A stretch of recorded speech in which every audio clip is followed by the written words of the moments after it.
Hi everyone, welcome back to this channel. In this tutorial, I will explain the new trading system in FIZ8, including what RIP means, so you can get confused. So in this new FIZ8 update, there's now a trading feature where you can trade items with other players using special tokens.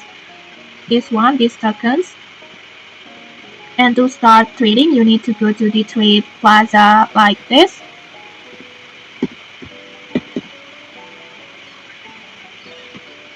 Trade plaza like this. And then once you enter, you will notice a RIP label above your avatar, this one, RIP. Now RIP stands for recent average price. This is the average recent trading value of the items that you own based on their market activity.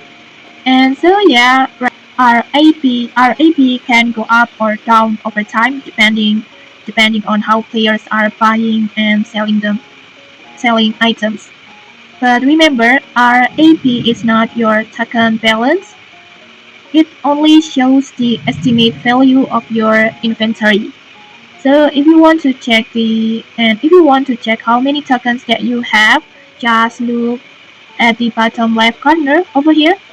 You can check the tokens that you have over here. And then next you can get the tokens by buying them with Robux. This one, you can buy it with Robux like this, or you can also get them for free when other players buy your listed items. And before selling an items, you can also check its RAP value first, this one. So it's easier to set your price whether you want to sell it at RAP or even above RAP. And okay, so don't mix up tokens and RAP in FIZ8. And if you found this helpful, don't forget to like, comment, and subscribe for more tutorials. Thanks for watching, and see you.